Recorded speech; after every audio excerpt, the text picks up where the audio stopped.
So section 1, you can make a new heading if you're making notes here. Make a new heading here. And let's have a look. Section 1, comprehension, paper 1. Here are the key elements. You've got 10 minutes reading time. Make sure you use them for section 1. You can have a quick look at the essay question if you want. I don't see that much utility in doing it, although you could maybe mentally plan out how you're going to unpack that question for 1 or 2 minutes. So you can have a look at the essay question first for paper 1 in reading time, but then I would spend 8 to 9 minutes out of the 10 minutes reading the texts, okay? And also reading the questions. I'm going to come to that first. So what do you read first and why? Like when you do section 1 and you have reading time, what's the first thing you guys should be reading? The questions. What about, well, that's correct. Don't read the text first. Do not go and just read the texts with no purpose behind the analysis, right? You've got to know what you're looking for. But what do you look at first in the question? Is it techniques? Do you mean look for techniques? Is that in the text or in the question? If we're just reading the questions. Yeah, I'm not sure. What's the first thing you should all be looking at when you open the section 1 paper? You go to the question section. What's the first thing my eyes would go to? The keyword. Not yet. The marks. Correct. The marks. Make sure you look at the marks first and look at the marks for each question. Why is it important that you look at the marks for each question first before you even read the question? Exactly. How much time should I allocate it and what kind of structure do I need to employ for this response? You already want to have a visual map of how that response is going to look like before you've even read the question. If I see that it's a 3-mark question, in my head, I go, okay, I need 3 sentences. And I'm going to show you a couple of visuals on this as well. But if I see a 3-marker, I'm going, okay, that's 3 sentences. I need a topic sentence to begin with. So I need to look for a concept that links to the question they've asked me. And then I need 2 pieces of evidence that I analyze and connect to the question. So 3 sentences, 1 topic sentence, 2 pieces of analysis, 2 sentences of analysis. Some people for 3 marks feel that you need to do 3 sentences of analysis. You actually don't. If you do a specific conceptual answer, that means if you actually just answer the question as an idea, what's the key perspective there that relates to the word key term of the question? That's probably a better start. And then you only need 2 sentences of analysis. Okay, so you read the question first so that you have an idea of the structure that you're going to use for your responses. Okay, once you have an idea of the structure that you're going to use for your responses, you then read the actual question and try and identify the 1, maybe 2 key terms in the question. There are not more than 1, maybe 2 key terms in a question. And I'm not talking about words like how. I'm talking about words like anomaly. I'm talking about words like family or love, an idea, or a rubric term. So make sure you're familiar with the rubric terms and look for those 1 or 2 key terms in the question. Okay, and as I said, the last point, hopefully you guys are convinced, do not complete the essay first. You're going to do the section 1 pieces first. All right, do you want to know the framework for section 1? It's simple, there's 3 elements to it. 1 is you need to know the structures for each type of question. 2, you need to know how to spot techniques really quickly, because the faster you can spot techniques, the faster you can create your analysis and answer that question. And 3, you need to know how to make a meaningful link between your evidence and the key terms of the question. So how do I avoid just repeating the question in my sentences? You never want to just repeat the key terms. What you want to do is have a meaningful engagement with them. Now, don't use synonyms. You have to use the actual key terms of the question. For instance, if it says anomaly, make sure you say anomaly, but make sure you at least say what type of anomaly or who is the anomaly? Why are they an anomaly? So you need to answer one of those mini questions or micro questions, okay? I'm going to call them mini questions. When you get a key term of a question, let's say it's anomaly, you need to ask yourself, and you guys should write this down right now. You need to ask yourself what type. So what type of anomaly, right? How might not be relevant to that point, but how's a good question as well. Why, so how or why are they an anomaly? That's going to help you expand on it, isn't it? If you can answer that, how are they an anomaly? Why are they an anomaly?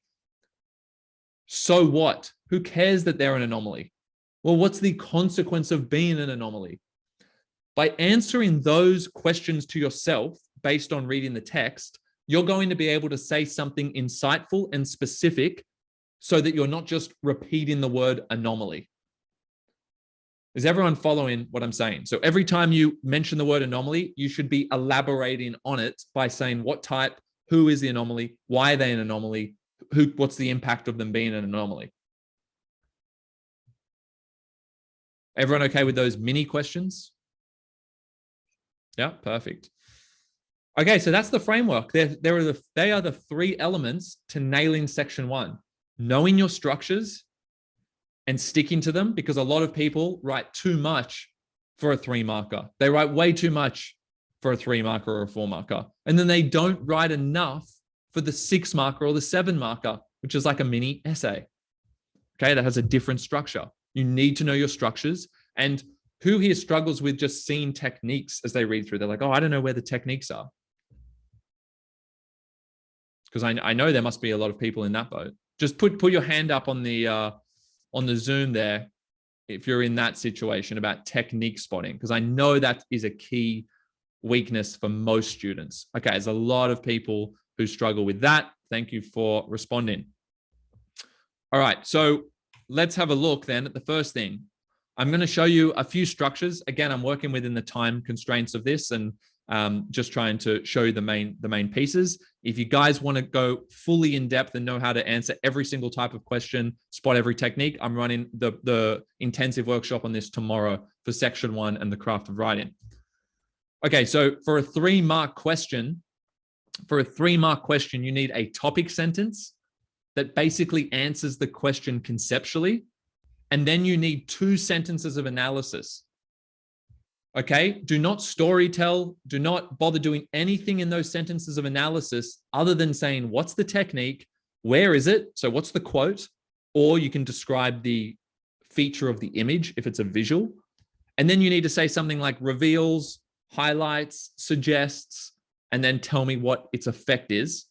But make sure that when you write the effect of the technique, when you actually analyze it and say why it's important, for instance, why is the metaphor in a quote important? What does it reveal? When you're saying what it reveals, make sure you're linking that directly to the question. So again, if the key term of the question was anomaly, you want to make sure you have used the word anomaly in your explanation, so in the effect part of the sentence. And you want to make sure that you've said something meaningful about the anomaly. So don't just say, this reveals an anomaly. Again, that's not enough. This reveals how anomalies can be excluded from society. Okay, that's something, you're telling me something about being an anomaly. That's good, you'll get the mark. So just note that with 3 markers, 4 markers, it's just 1 mark per sentence. You've just got to satisfy the requirements. You've just got to do enough. It doesn't have to be an amazing response. You just have to tick off the elements. What about a 4 marker? It's easy to remember this. 3 mark is that. 4 marker is just another piece of analysis. You don't need to write more than this. So a 4 marker is 4 sentences. You just need 4 different techniques. 3 different techniques for this. For a 4 marker, you need 3 different techniques, and you need to make sure that you're not repeating the point that you made in a previous sentence with the new sentence. So make sure that you have 3 unique points. They might all be very similar, but you need to make sure that they are actually a unique point and you're not repeating yourself. Otherwise, you won't get the extra mark. There's a couple of other questions that I might have missed before. I'm going to come back to your other questions as well, by the way, in the chat. You can probably see what I'm going to do a quick answer of those before I continue. So the most recent question was, do you need a concluding sentence in 3 or 4 markers? It's a good question. No, you do not. No, you do not. How do I know that? Because I've gone over this with students and they've gone and done the HSC and I see their results and I know where they got marks. What I'm showing you is the most efficient way of getting the marks. You do not need to do the link sentence for the sake of it. It's 1 mark per sentence for 3 and 4 markers, and 5 markers are a little bit different, but you could do, I'll add this exception. For a 5 mark answer, I would probably have a link sentence with an extra piece of analysis as well, if you're doing that as a 1 paragraph answer. So to answer your question, for a 3 or 4 marker, no concluding sentence, just say the 3 techniques after you've said the topic sentence. Hopefully that answers Amy's question. Will you be sending out a copy of these slides? No, I won't be sending out a copy of all of the slides, but I will publish pieces of this presentation online later. It should be on the, parts of it will be on the YouTube channel and that, but you can definitely get some of these. If you have a special request for any particular slide or you need a reminder on things, please just let me know and I will get that to you. Now, what's the word count for 30 minutes? I don't know the word count for 30 minutes because it depends how fast you write. So Natalia's question was, what's the rough word count for a 30-minute essay or 30 minutes for your craft of writing or something? I don't know. It depends on the individual. If you're a fast writer, you might be able to write 950 words in 30 minutes. Does that make sense? It's very subjective. You can only know how much you write in that time, and that's why it's important you go and do it.